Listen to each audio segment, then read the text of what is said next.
গরমের বিভিন্ন ধরনের সবজি দিয়ে দুর্দান্ত এক স্বাস্থ্যকর ঝোলের রেসিপি। এই ঝোলের স্বাদ এতটাই অপূর্ব হয়, তেমনি গন্ধটাও কিন্তু ভীষণ সুন্দর আসে।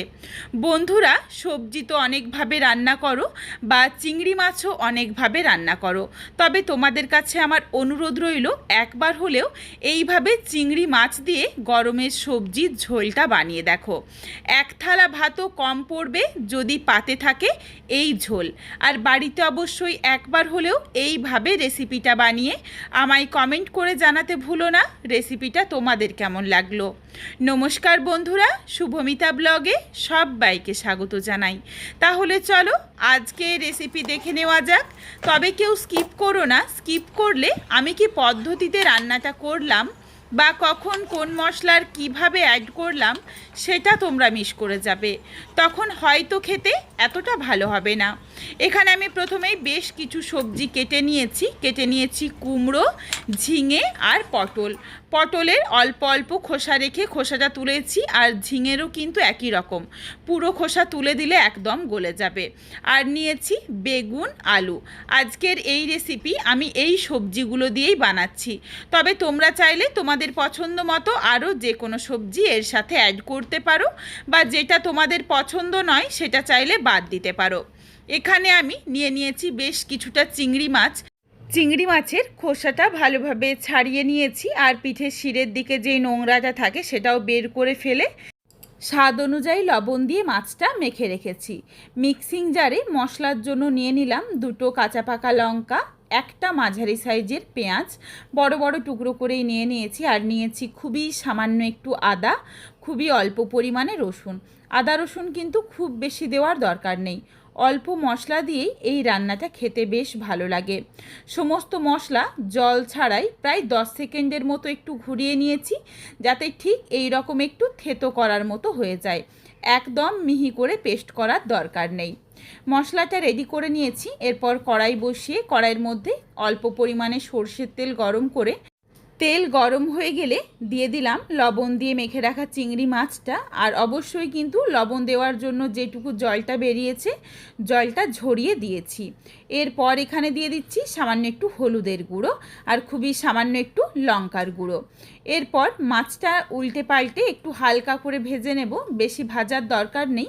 চিংড়ি মাছ বেশি ভাজলে কিন্তু শক্ত হয়ে যায়। শুধুমাত্র মাছের গা থেকে যেটুকু জল বেরিয়েছে জলটা ভালোভাবে শুকিয়ে নিয়েছি। এরপর মাছটা ভেজে তুলে রাখলাম। কড়াইয়ের মধ্যে আবারও অল্প পরিমাণে সর্ষের তেল দিয়ে দিচ্ছি, খুব বেশি একটা তেল দিচ্ছি না, সবজির পরিমাণ বেশ অনেকটাই রয়েছে, তার তুলনায় তেলের পরিমাণটা কম দিয়েছি। তেল গরম হয়ে গেলে ফোড়নে দিয়েছি তেজপাতা আর গোটা গরম মশলা, যার মধ্যে রয়েছে ছোটো এলাচ, লবঙ্গ, দারচিনি আর 1 চিমটি কালো জিরে, 1 চিমটি 5 ফোড়ন। আমি আমার পছন্দ মতো ফোড়ন দিলাম, তোমরা কিন্তু তোমাদের পছন্দ মতো যে কোনো ফোড়ন দিতে পারো। ফোড়নটা ভাজা হয়ে গেলে দিয়ে দিয়েছি একদমই ছোট্ট সাইজের একটা পেঁয়াজ কুচি। পেঁয়াজটা দিয়ে নাড়াচাড়া করে একদমই হালকা করে ভেজেই দিয়ে দিচ্ছি সবজির মধ্যে আলুটা শক্ত সবজি, এই জন্য আলুটাই প্রথমে দিয়ে কয়েক সেকেন্ড একটু নাড়াচাড়া করে হালকা করে আলুটা ভেজে নিয়েছি। তবে লবণ দিয়ে আলুটা ভাজিনি, লবণ ছাড়াই একটু ভেজে নিয়েছি। আলু হালকা করে ভেজে নেওয়া হয়ে গেলে এরপর সমস্ত সবজি একসাথে দিয়ে দিয়েছি। সবজি দেওয়ার পর সবজির স্বাদ অনুযায়ী লবণ দিয়ে নাড়াচাড়া করে ভালোভাবে মিশিয়ে নিয়ে এরপর ঢাকা চাপা দিয়ে সবজিটা হালকা করে একটু ভেজে নেব, যাতে ঢাকনা দেওয়ার জন্য আর লবণ দেওয়া রয়েছে এর থেকে বেশ খানিকটা জল ছেড়ে আসে। এই সবজির জলটাকে খুব ভালোভাবে শুকিয়ে নেব, তাহলে সবজির যে একটা কাঁচা গন্ধ থাকে সেটা চলে যায় আর ঝোলে সুন্দর সুগন্ধ আসে। এখানে বেশ খানিকটা জল ছেড়ে এসেছে, এই সময় আমি সামান্য একটু হলুদের গুঁড়ো দিয়ে দিলাম। হলুদের গুঁড়োটা দিয়ে দিলাম এখনই, যাতে হলুদের কাঁচা গন্ধটা চলে যায়, আর বাকি গুঁড়ো মশলাগুলো পরে ব্যবহার করব। আবারও বেশ খানিকক্ষণ সময় নিয়ে ঢাকনা দিয়ে ঢেকে রেখেছিলাম। এর মধ্যেই সবজির থেকে যেটুকু জল বেরিয়েছে জলটা খুব ভালোভাবে শুকিয়ে গেছে। এই সময় এখানে দিয়ে দিচ্ছি একটা মাঝারি সাইজের টমেটো কুচি আর বেটে রাখা মশলার পেস্ট। মশলা কিন্তু অবশ্যই ঠিক এই রকম দানা দানা থাকবে, আর মশলার পরিমাণ কিন্তু খুবই অল্প। আমি আবারও বলছি, বেশি মশলা দিলে এই ঝোলে একদমই ভালো লাগে না।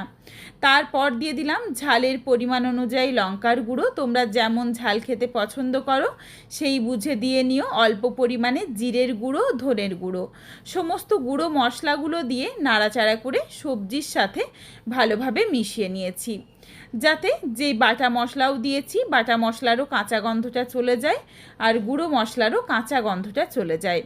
কিছুক্ষণ সময় নিয়ে নাড়াচাড়া করে দেখো কষিয়ে নিয়েছি। কড়াইয়ের তলাতে এরপর লেগে যাচ্ছে, এরপর এখানে বেশ কিছুটা জল দিয়ে দিলাম।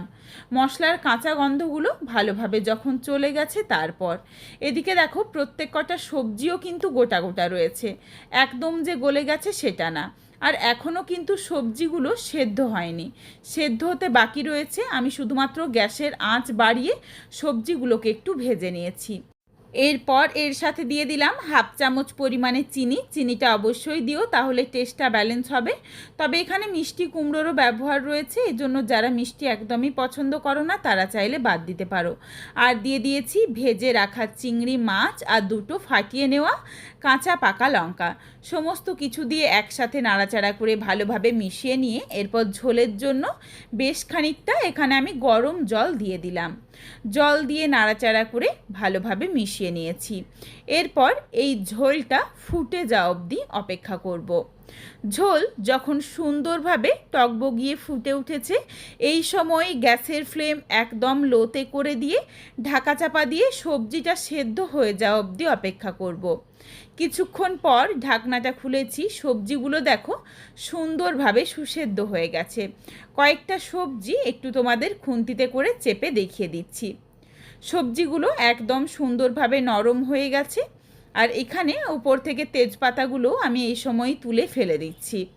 রান্নাটা একদম রেডি হয়ে গেছে, এরপর নাবিয়ে নেব। তবে এই রান্নাতে নাবিয়ে নেওয়ার আগে ধনেপাতা বা ঘি বা গরম মশলার গুঁড়ো এগুলো আর কোনো কিচ্ছু দেওয়ার দরকার নেই। যে গরম মশলাটা ফোড়নে দিয়েছি তারই একটা সুন্দর গন্ধ আছে। এরপর এই ঝোলটা নাবিয়ে নিচ্ছি। একবার হলেও এইভাবে ঝোল বানিয়ে দেখো, এক থালা ভাতও কম পড়ে যাবে। আর বাড়িতে রান্নাটা করে আমায় কমেন্ট করে জানাতে ভুলো না যে রেসিপিটা তোমাদের কেমন লাগলো। এই রেসিপিটা তোমাদের যদি ভালো লাগে তাহলে লাইক করো, শেয়ার করে বন্ধুদের দেখার সুযোগ করে দিও। তোমরা যদি আরও এই ধরনের নিত্য নতুন ঘরোয়া রেসিপি দেখতে চাও তাহলে অবশ্যই আমার চ্যানেলটিকে সাবস্ক্রাইব করে পাশে থাকা বেলটি অন করে অল নোটিফিকেশান অন করে দিও, যাতে আমার প্রত্যেকটা রেসিপির নোটিফিকেশান সববার প্রথমে তোমাদের কাছে পৌঁছে যায়। অবশ্যই চ্যানেলটিকে হাইপ করে দিও, যাতে আমি আরও এগিয়ে যেতে পারি, তোমাদের সাথে আরও নিত্য নতুন ঘরোয়া রেসিপি শেয়ার করতে পারি। আবারও শীঘ্রই হাজির হচ্ছি নতুন কোনো এক রেসিপি নিয়ে। পরবর্তী রেসিপি দেখার আমন্ত্রণ রইল। পুরো ভিডিওটা দেখার জন্য অসংখ্য ধন্যবাদ। তাহলে আজকে আসি, সবাই ভালো থেকো, সুস্থ থেকো। আবারও দেখা হচ্ছে কিন্তু নতুন কোনো এক ঘরোয়া রেসিপির সাথে।